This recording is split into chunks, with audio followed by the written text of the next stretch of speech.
Ok, o tema é testabilidade e, em particular, como alcançá-la. Vou pôr aqui.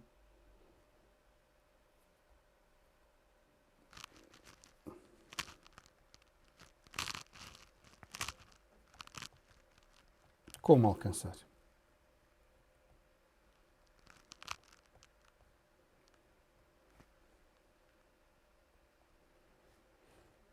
É este o tema. Vou começar com um exemplo de uma peça de software, uma aplicaçãozinha de jogo do galo que eu fiz recentemente no contexto das minhas aulas e que me vai servir para ilustrar o que eu pretendo e onde apliquei estas ideias de que vos vou falar, está bem? Portanto, a ideia é mesmo dizer-vos como é que consegui aplicar as ideias de que vou falar a seguir neste contexto. Num contexto onde é tradicionalmente agreste, difícil fazer testes automáticos. Okay? Portanto, o exemplo que é que eu tenho? Tenho aqui à esquerda, este é um jogo do galo, onde dois participantes podem jogar um com o outro. À esquerda está um dispositivo real, com o visor, que está ali projetado no ecrã. À direita, um emulador, e que eu também vou fazer aqui jogar. E que me está a perguntar, neste caso, qual é que é o meu nick. Vou dizer second play, vou pôr player 2, ou vou pôr other, por simplificação. Depois vou dizer aqui bring it. Isto é só a identificação, a forma como o jogador é identificado, ok? Como o jogador é identificado no jogo. Portanto, ao entrar, estão a ver, ao entrarem ambos, nisto é o lobby, é onde os jogadores estão à espera para encontrar um adversário. Ao entrar no lobby, fica a ver os que lá estão e naturalmente não vejo a mim próprio, é só isso. Quando um dos jogadores seleciona o outro, vou fazer isto aqui no dispositivo real, desafia-o e começam o jogo. Okay? A comunicação está, neste caso, a ser feita de forma trivial usando Firestore, está bem? Com a abordagem Publish Subscribe. Portanto, eu às páginas tantas agora jogo. Jogo aqui à esquerda, é a minha vez, carrego aqui, agora este carrega aqui, agora este carrega aqui e por aí fora, até que um vença e vou fazer com que o da direita ganhe, ok? Para mostrar que ganho, tá? Portanto, é isto que aqui está. E quando termina, ambos voltam ao lobby. Eu posso sair daqui do lobby, no momento em que desapareço daqui da esquerda, estão a ver? E, portanto, é isto que temos. Okay? Portanto, uma aplicaçãozinha muito simples e que tem um domínio trivial, que é o do jogo do galo. Não há aqui grandes regras de domínio a impor. Não é muito complicado. 2, envolve input-output, QB em particular, no que diz respeito à comunicação do estado do jogo entre os participantes. Num primeiro momento para dizer eu estou disponível para jogar, num segundo momento para comunicar o estado atual do jogo, para que desse modo ele vá evoluindo de igual forma para ambos os jogadores, está bem? Portanto, este é o contexto, onde eu apliquei o conjunto de ideias de que vou falar de seguida. E que ideias são essas, então? Portanto, se necessário, também depois mostro com exemplos aqui, já se vê. Portanto, a ideia fundamental é esta: eu quero ter código testável, quero ter soluções testáveis. Como é que eu posso atingir isso? Eu não mostrei, mas já agora vou mostrar. Vou aqui só ocultar o dispositivo real e vou dizer, corra-se aqui. Portanto, já agora, ainda não mostrei, mas mostro. Vou pôr os testes a correr, está bem? Estão a correr no emulador. Ele aqui vai correr nos dois, peço desculpa, lancei há pouco a aplicação com os dois. Vou só dizer para correr neste e vou dizer corram-se os testes automáticos neste. Estes são os testes automáticos das peças de software que exigem a utilização do runtime Android. Está bem? Estou concretamente a referir-me a testes que envolvam, por exemplo, a Activity e a User Interface e que envolvam a interação com a Firestore. Está bem? Portanto, o que nós vamos aqui ver é a execução desses testes. Isto vai demorar algum tempo, é a razão pela qual, em particular, se devem valorizar outros testes mais rápidos do que estes, que eu também já vou falar um pouco adiante, mas aqui só estou a tentar mostrar os testes a correr e os testes a correr e a verificar a correção dos vários aspectos que fui que me fui lembrando. Tá bem? Portanto, ele está a correr. Falta agora aparecer aqui.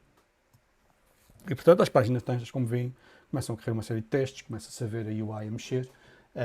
E, portanto, isto exige um certo tooling up, ou seja, isto é função do conjunto de frameworks que estamos a usar e do contexto particular, portanto, do stack tecnológico.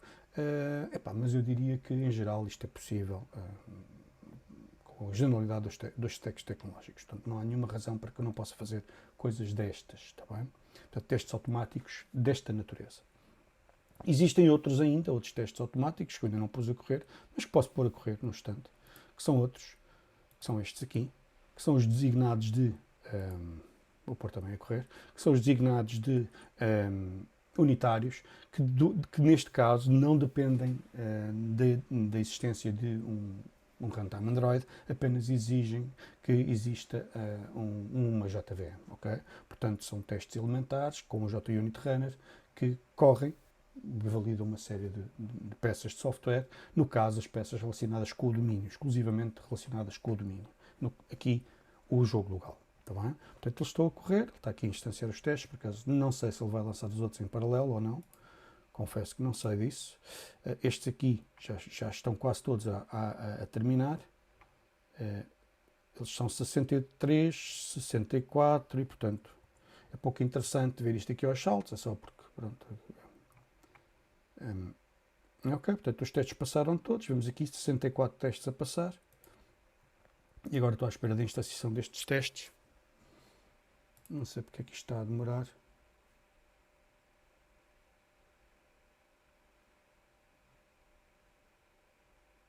Ok. Pronto, não sei exatamente porque é que demorou tanto, provavelmente porque estava a estimular as duas coisas ao mesmo tempo e a minha máquina está um bocadinho carregada de momento, mas se nós olharmos para os tempos de execução destas coisas, verificamos que os tempos são muito menores, está bem? Portanto, isto no fundo para dizer também o quê? O contexto em que eu exercitei as ideias de que vos vou falar foi este. Elas parecem ter sido eficazes, porque a verdade é que eu consegui, por um lado, fazer testes unitários com fartura, portanto, muitos que aqui estão, estes testes unitários que aqui estão, e por outro lado, outros testes ditos chamados no contexto de Android, testes instrumentados, que no fundo são testes que também eles são a peças isoladas, também são testes que eu diria, e também unitários, mas desta feita exigem a existência de um runtime Android, está bem? Portanto, em particular com testes à user interface, está bem? Há expectativas que temos acerca da experiência de utilização. Bom, isto é o contexto. Quais é que são então as ideias? Que ideias eu usei? Quais foram as principais ideias que usei para conceber, para desenhar o software a ponto de o conseguir testar daquela forma? Está bem? Devo dizer que também fiz o seguinte exercício. Onde é que está a minha caneta? Devo dizer que também fiz o seguinte exercício, que foi começar pelos testes. Curiosamente, cheguei à circunstância em que executei a aplicação muito poucas vezes. Okay? Eu, na maior parte das vezes, limitava-me a executar partes dela, num contexto de um teste automático, para depurar, encontrar os erros e fazer debug e corrigir, o que resultou numa experiência bastante agradável. Mas dizia, como alcançar testabilidade, como ter software testável? Epá, as ideias são muito simples, são um conjunto de ideias que eu vou deixar aqui. A primeira grande ideia foi esta. Foi a valorização, portanto, privilegiar o uso de funções puras. O que é que eu quero dizer com isto? Vou pôr assim aqui, duplicate. Funções puras. Se isto me deixar editar, ok.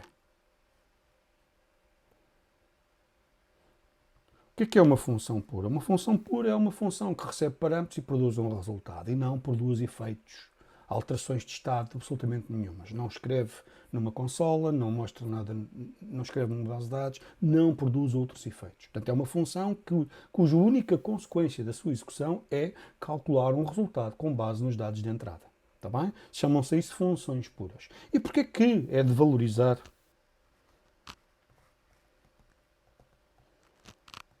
uso de funções puras?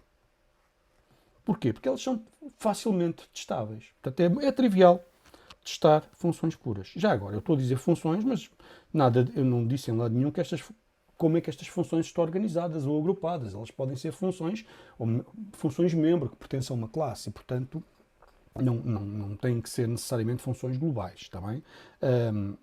O que importa é que são funções que não produzem outro efeito que não seja calcular um valor com base nos dados de entrada. Só isto, são funções puras. Não produzem outras consequências que não sejam isto. Já agora, escritas em log não conta, está bem? Escrever em log não conta para este efeito. Se bem que é muito discutível que faça sentido fazer logging de execução de funções puras. Já que se é uma função pura, o resultado é sempre visível. Para um dado input eu sei qual é que é o output, está bem? E com base nisso eu consigo construir um conjunto de testes automáticos que validem precisamente isso. Está bem? Esses testes são normalmente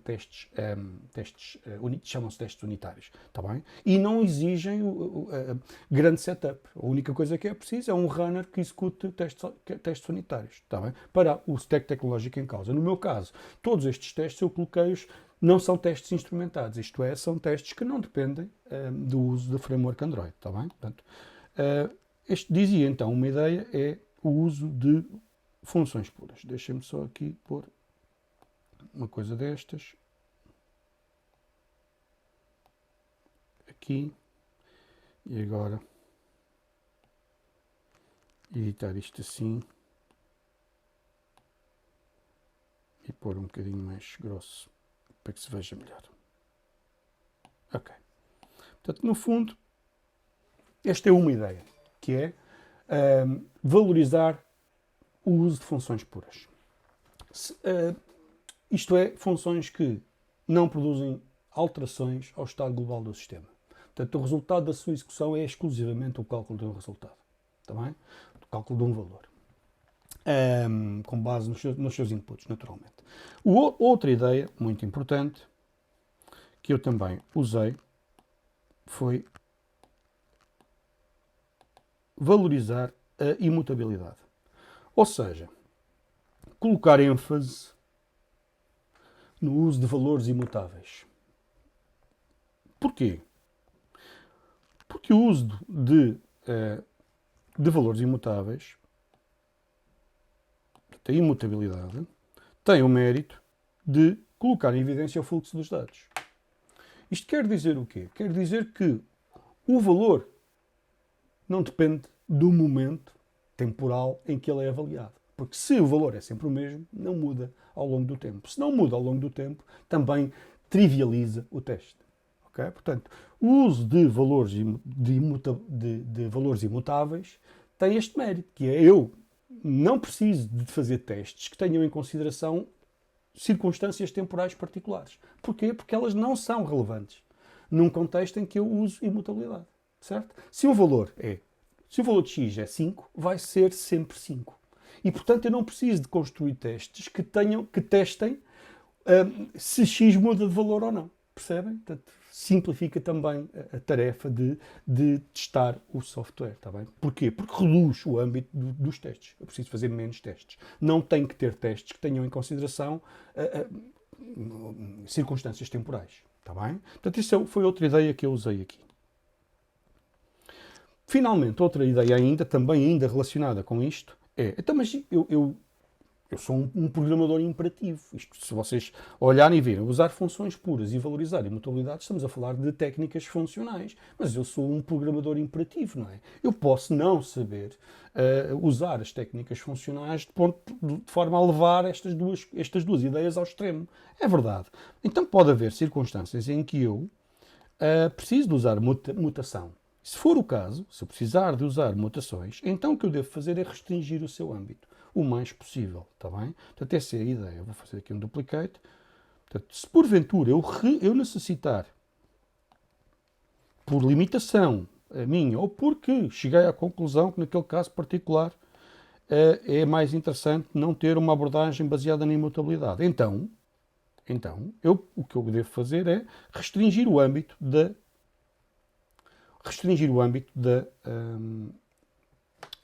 mutação. Como? Chama-se isso disciplina, mutações disciplinadas. Okay? Mutações disciplinadas. Que é o mesmo que dizer disciplinadas. Restringir restringir o seu âmbito. Por exemplo, era uma vez uma função. No âmbito de uma função não é proibido usar mutações, não é? Perturba o teste eu usar mutações no âmbito de uma implementação de uma função. Não. Se a função for pura e a mutação é de uma variável cujo scope, cujo alcance, o seu tempo de vida é apenas o da execução daquela função, então não tem problema nenhum. Agora, se porventura aquela função tem um efeito que é de produzir uma mutação numa estrutura de dados partilhada com outras funções, então a dificuldade do teste já aumenta. Percebem? Porquê? Porque eu vou ter que arranjar a forma de articular as várias peças que andam a escrever e a ler de repositório de informação partilhado, cuja informação vai mudando e isso aumenta a dificuldade do teste. Está bem? Portanto, neste caso concreto, o que eu estou a dizer é o quê? A haver necessidade de usar mutações, então o que eu faço é restringir o âmbito. Está bem? Tanto quanto eu puder.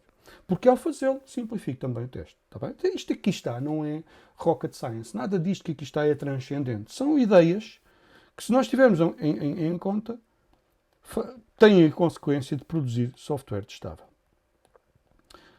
Até aqui, eu parece-me que não há assim nada de extraordinariamente diferente, não é? Novo. É só uma questão de nós, programadores imperativos, nos habituarmos gradualmente a valorizar um conjunto de técnicas que, na verdade, se revelam úteis e mais úteis. Porquê? Porque simplificam não só o código, como também simplificam o teste, os testes automáticos, a forma de criar testes automáticos para esse código. Está bem? Ora, há uma outra grande ideia, portanto, estou até agora a falar no âmbito, no domínio da ausência de efeitos, está bem? Ou a ver que sejam efeitos de forma muito controlada.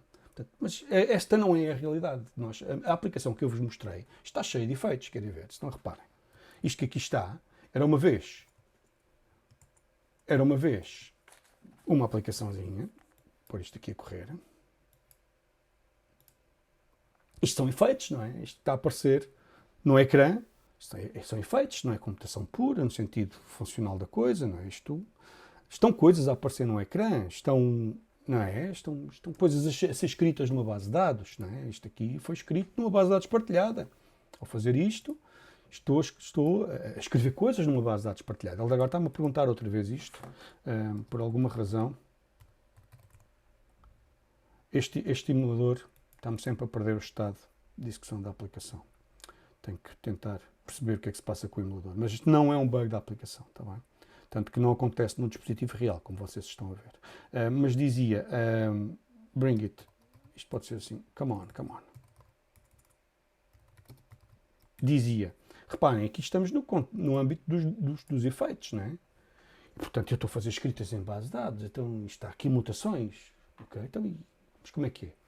Aquilo que eu estava a falar antes, isto aplica-se em geral, sobretudo no âmbito do domínio.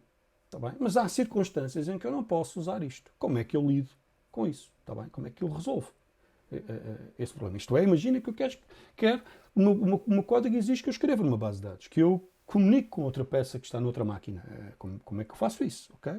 Pronto. Uma outra ideia importante é a seguinte. É que as dependências são importantes. Está bem?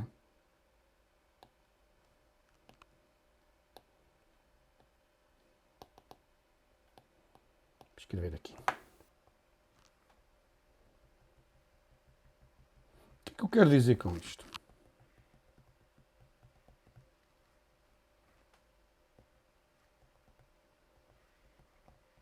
Sempre que eu estou a desenhar software, eu estou a parti-lo em pedaços.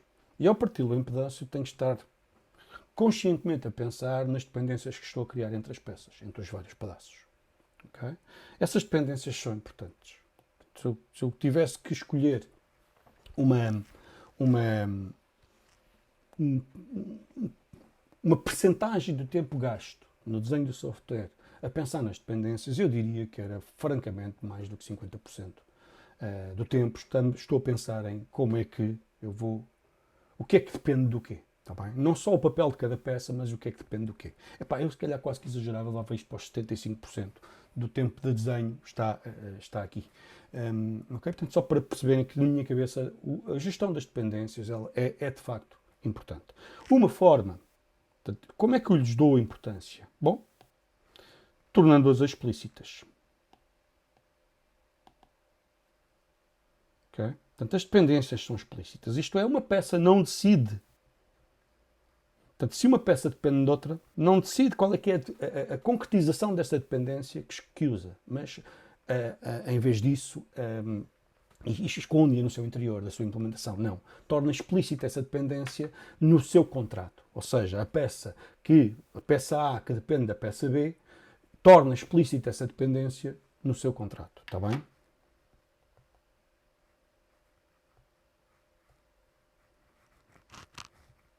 Torná-las explícitas. Está bem? Sei lá, por exemplo, era uma vez uma classe que depende de um serviço, uma classe que depende, precisa fazer uma escrita numa base de dados e para esse efeito depende de uma peça que é a peça que está especializada na escrita em base de dados. Então o que é que faz? Torna essa dependência explícita, está bem? Como?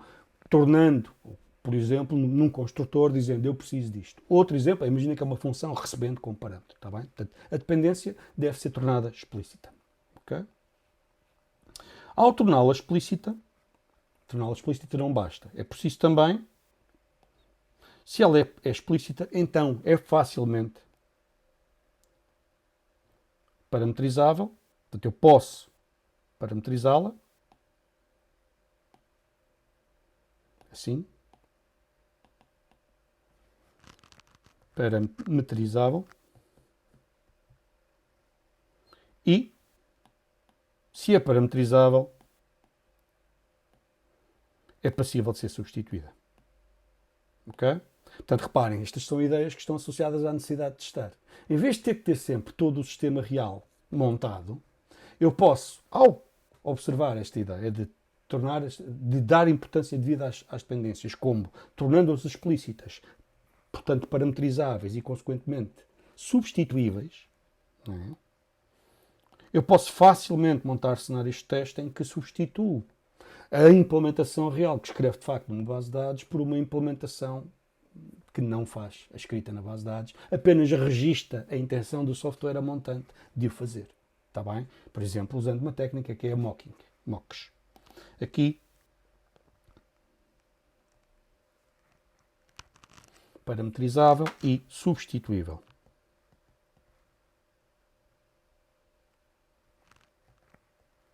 Está bem?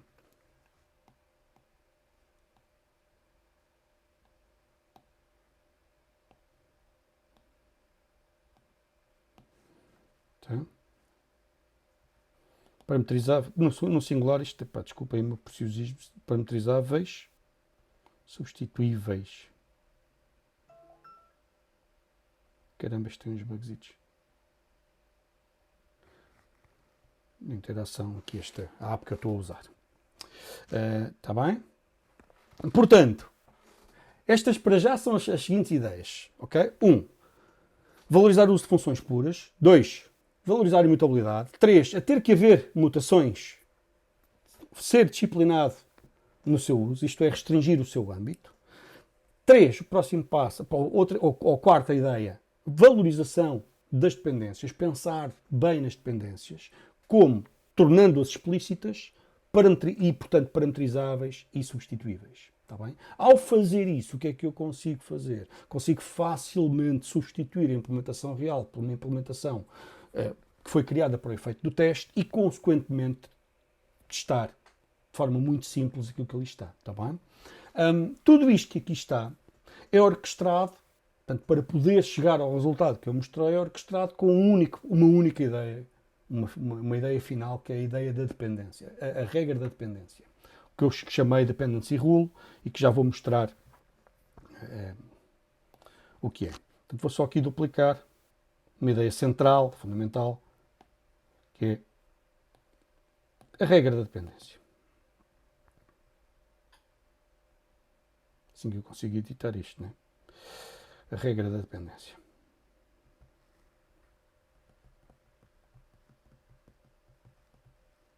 O que é a regra da dependência? Ou regra para dependências?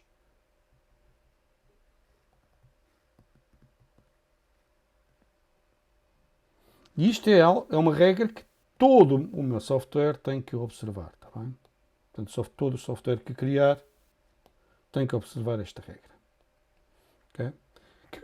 Que regra é esta? Esta regra tem origem numa arquitetura, num grupo de arquiteturas muito conhecidas, que são as arquiteturas em torno da Clean Architecture. Ou seja, eu, há uns anos atrás, fiz uma peça com alguma dimensão e chamei isto a Onion Architecture, que era o nome dado na época. Mas existem outros. Okay? Portanto, se nós formos aqui ver, só para vos mostrar muito rapidamente, formos aqui ver no Chrome, o Chrome não está aqui a jeito, vou só abrir um instantinho. Assim, puxar isto para aqui, assim, e pôr maximizar, fazer uma busca num instante sobre a Clean Architecture. Tem que dar jeito se estiver a escrever lá, né? Clean Architecture, Uncle Bob. Estou a mostrar isto só para que fique referência, está bem? Portanto, este é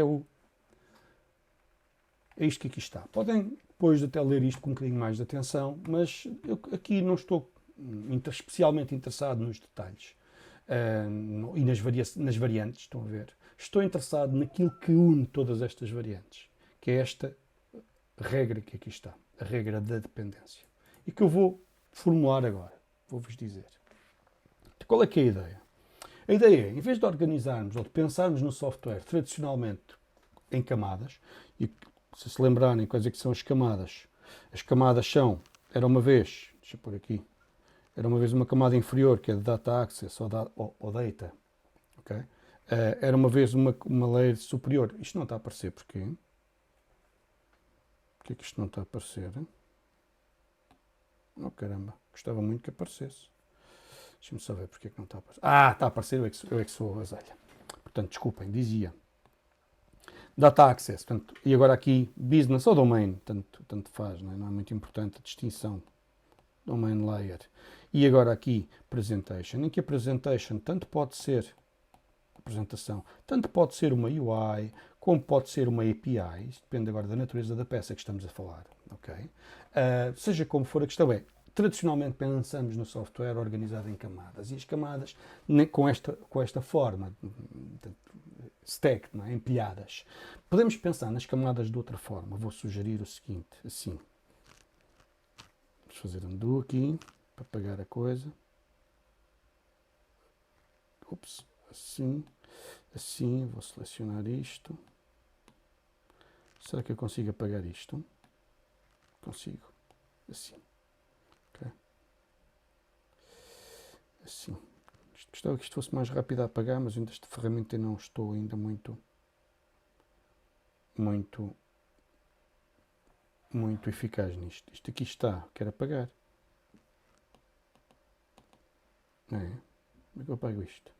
Oh caramba. Opa! Redo erase. Ok, agora este aqui.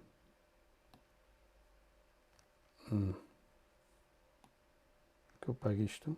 Assim, já sei. Ok, dizia, em vez de pensarmos nas camadas organizadas perdão, em pilha, podemos pensar nelas deste modo. Como círculos concêntricos, está bem? Porque é que isto serve? Mentalmente, qual é que é a ajuda que este preciosismo traz? No fill. Ora, se nós pensarmos que isto que aqui está, que é o domínio, a camada interior é domínio. E no domínio não há mecanismos de input-output. Não há escritas em ecrãs, não há escritas nem leituras de bases de dados, não há comunicação. Zero. O domínio é acerca da representação em memória das regras e dos dados de negócio. Só isto. Domínio. Depois, no exterior, existe outra layer ou layers, não é importante para mim agora distingui-las, ok? Que são se existem muitas ou não. São aquelas variantes de que vos falava, mas o que aqui está fora são mecanismos, está bem? Por exemplo, UI. UI.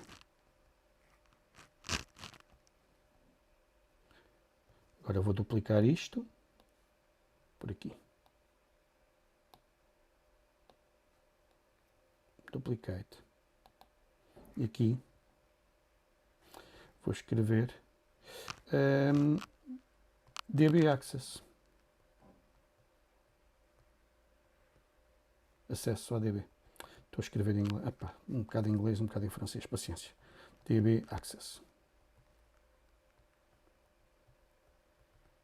Dá para perceber, não é? Somos todos da área. Todos falamos inglês. Portanto, vou fazer assim uma coisa menos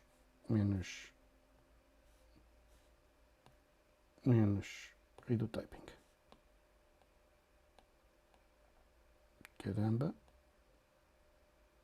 Gostava muito que ele colaborasse, mas eu não estou a ter sucesso. Ele está a ganhar a luta, vou pôr aqui. Ok? Mas acho que dá para perceber a ideia.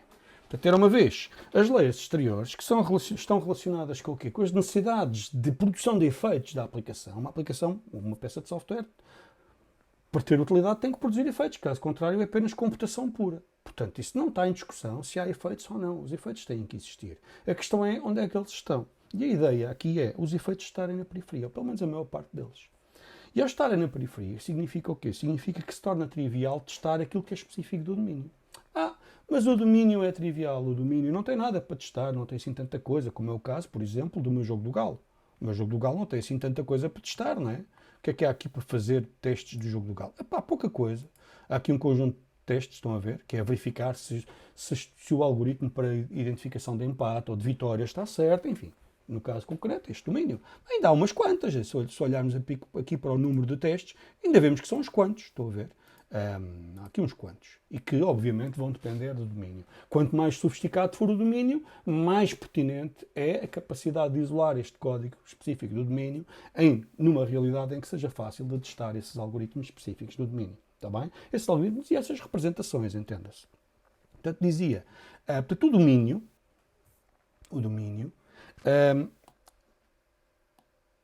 no âmbito do domínio, o que eu quero valorizar então é o quê? O que eu quero valorizar é isto. A ideia do uso de funções puras, a ideia de imutabilidade e, caso eu tenha que ceder ao uso de mutação, fazê-lo de forma disciplinada, restringindo tanto quanto possível o seu âmbito. Reparem que, ao usar imutabilidade, o tempo de vida dos objetos deixa de ser relevante. Okay? Isto simplifica muito, mas isto levava-me para outro conjunto de ideias, também bastante mais abrangente do que este, mas que não vale a pena agora atacar. Agora, eu estou no âmbito dos efeitos, isto é, nesta realidade aqui exterior. Do que é que estamos a falar? Não é? Que técnicas é que podemos usar? É aqui que entra esta última regra das dependências. Para as dependências, que é só as dependências legítimas que eu posso ter, são dependências sempre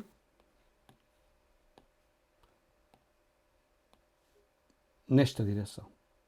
Ou seja, as peças que estão na periferia, os ecrãs, que é para mostrar a UI ao utilizador, o código que é necessário para escrever numa base de dados, esse código de periferia, de mecanismos, da produção de efeitos, pode depender do domínio. O contrário é que não. Portanto, o contrário é proibido. Está bem? Esta é a regra da dependência. As camadas interiores não podem depender. Portanto, isto que aqui está, esta dependência é proibida. Está bem? Vou pô-la a vermelho para tentar sinalizar isso mesmo. Deixa cá ver se... Ok. Isto é proibido. Está bem? Esta para dentro, ok. Deixa eu aumentar aqui um bocadinho também disto. Esta para dentro, ok. Aumentar aqui isto. Pôr aqui a verde. Dizer ok. Isto que aqui está. Pôr aqui a vermelho. A dizer Está bem? Portanto, esta é a regra de que vos falava aqui atrás, que é a regra para as dependências. Código interior não pode depender de código exterior. E esta regra tem que ser imposta a qualquer custo. Okay? Você dizer, mas isso vai condicionar o desenho do software. Pois vai. E é um condicionamento positivo, porque vai facilitar o teste. E se facilita o teste, então, eu tenho os testes que validam o comportamento das peças, em particular, que garantem que o contrato que está a ser oferecido é de facto cumprido. 2, aumenta a minha confiança na entrega, porque isto não vale a pena estar a argumentar a favor dos testes, porque isso já é consensual, testes automáticos. Nem vale a pena fazer grandes... nesta fase, não vale a pena fazer grandes considerações acerca disso, sobretudo quando estou a discutir as ideias e não as motivações. Okay? Portanto, recapitulando. Isto já agora eu ainda não pus aqui, mas vou pôr. Portanto, estas ideias estão capturadas numa frase fantástica que eu encontrei recentemente e que diz o seguinte.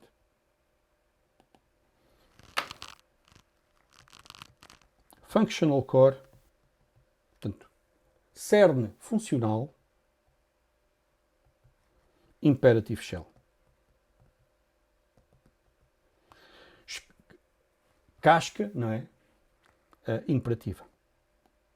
A casca é onde eu ali tenho em baixo a UI, a DB Access, COMS, portanto, pedidos HTTP e JavaSet.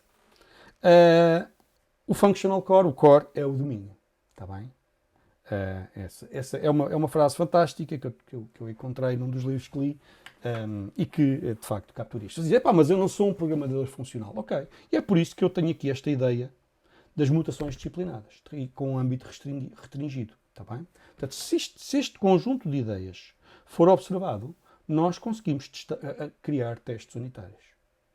Testes automáticos. Sejam eles unitários, sejam eles de outra natureza. Está bem? Eu estou a distinguir aqui, não é que a distinção seja fundamental neste contexto, mas estou a distinguir porquê? Porque os testes ditos unitários normalmente são os testes que são feitos ao domínio. Se as peças do domínio seguirem aquelas ideias, aquelas regras, esta ideia aqui, não é? Desta valorização da imutabilidade, funções puras e disciplina de mutações, então são trivialmente estáveis. Não é preciso criar testes de integração muito sofisticados. São todos eles unitários. Ok? Já os outros, eventualmente de integração, são testes que são pertinentes na periferia. Mesmo assim, eu posso torná-los unitários. São instrumentados, isto é, dependem, os testes, a forma como eles são feitos, depende do conjunto do stack tecnológico que estamos a usar, em particular das frameworks usadas para lidar com esses mecanismos de escrita em base de dados, produção de UI. Está bem? Pronto, se esta regra for aqui observada, está tudo certo. Então vocês dizem, mas como, por fim, para terminar, como é que então eu preciso fazer fluir informação do domínio para o exterior, não é? Como é que se faz isso? Exemplo, vamos aqui voltar ao nosso exemplozinho, à aplicação que eu fiz, no contexto das minhas aulas. Vamos aqui assim e vamos aqui assim. Às páginas tantas, é preciso, isto é bonito e tal, o domínio, mas isto, às páginas tantas, é preciso o quê? É preciso que, de alguma forma, seja comunicado para a base de dados, escrito na base de dados, a constituição, a minha presença, no lobby. Portanto, o lobby é o sítio onde, não sei se já disse, onde os jogadores se encontram para jogar. Portanto, eu quando entro, reparem, quando eu chego aqui back, desaparece. Quando eu volto a entrar, eu entrei no lobby. A minha intenção de entrar no lobby tem que ser comunicada. E, portanto, tem que ser escrita na base de dados. Como é que eu faço uma coisa destas? Como é que eu represento isto? Okay? Pronto, isto pode ser representado na forma de uma abstração. O que é que isto quer dizer? O que é que eu quero dizer com isto? Às páginas tantas, eu coloquei no âmbito do domínio os requisitos de mecanismos na forma de uma abstração. Assim, um exemplo é este. Ora, eu às páginas tantas preciso de ter a ideia do lobby. O lobby não é uma estrutura de dados com materialização local. Ela não precisa de ter materialização local. Ela, para todos os efeitos, é uma lista de jogadores, mas essa lista vai sendo alterada em função dos jogadores entrarem e saírem do lobby. Isto envolve comunicação com uma base de dados. Como é que eu represento isto no âmbito do domínio? Não é? Não, represento usando uma abstração, cuja concretização está na periferia. Eu aqui tenho um exemplozinho, que é aqui, olha. No Game Lobby, às páginas tantas eu criei aquilo que eu chamo em lobby port. Isto que aqui está portanto, salvo, não importa os detalhes, isto agora é Android, mas a ideia é, eu caracterizei a necessidade, o lobby. O lobby é uma coisa destas, cuja implementação específica vai depender do mecanismo usado para a comunicação. Okay? No caso, uso uma base de dados Firestore com Publish Subscribe, mas podia usar outra estratégia. Está bem? Portanto, o que eu fiz foi, voltando ao nosso diagrama, no domínio não estão só as representações dos dados do domínio e dos algoritmos do domínio, estão também as representações das abstrações, portanto, na forma de abstrações, daquilo que são as necessidades de comunicação da minha aplicação. Estão a ver a ideia? Portanto, eu coloco ali as abstrações que caracterizam essas necessidades. Está bem? Ao fazê-lo, obviamente que estou a criar as abstrações que permitem mais tarde substituir pelas implementações, ou noutro contexto, substituir pelas implementações reais ou fake para efeitos de teste. Está bem? Portanto, isto para dizer, ter código testável não é rocket science. Estas são um conjunto das ideias. Algumas delas até são meramente opcionais. Isto é, eu consigo ter software testável se não valorizar o uso de funções puras e se não valorizar a imutabilidade. Eu consigo, mesmo assim, ter código testável. Está bem? Agora, a minha experiência é que simplifica muito a tarefa. Sobretudo numa fase em que estamos a tentar entrar no mindset necessário à criação de testes automáticos. Está bem? Portanto, dizia, este conjunto de ideias que aqui estão são os blocos construtores à criação de software testável. Está bem? Eu já o exercitei noutros contextos. Desta feita exercitei-o até chegar ao ponto em que tenho, inclusive, uma UI. Mas aqui depois levanta-se outra questão, que é, está bem, já sei como ter software testável, mas como é que eu faço testes? Portanto, fazer testes do tipo, eu tenho peças que são funções puras, que entra um valor e sai outro valor, fazer um teste é trivial, é estimular a peça com os dados de entrada e ver se os dados de saída correspondem ao esperado. Mas e como é que se testa uma UI? Bem, uma UI é acerca da experiência de utilização. É acerca de perceber se quando carrego num botão acontece aquilo que eu esperava. E acontecer aquilo que eu esperava não é necessariamente, vamos aqui ao meu exemplo, não é necessariamente quando venho aqui back. O que é que eu espero que aconteça quando digo jogar? O que eu espero é que apareça o ecrã do lobby. Está bem, isso há forma de testar automaticamente. Está bem, isso agora obviamente que os detalhes dependem das frameworks que se usam, mas isto há forma de testar automaticamente. Se quando carrego nisto, aparece ou não aparece o ecrã pretendido. Está bem? Mas como é que eu sei se entrou ou não entrou no lobby? Isso são outros testes. Não tem a ver com a UI. Eu não preciso de ter um teste de integração para testar isso. Não. Uma coisa é testar. Quando eu carrego no botão, apareceu ou não apareceu o ecrã do lobby? Apareceu. Isso é um teste. Outro teste.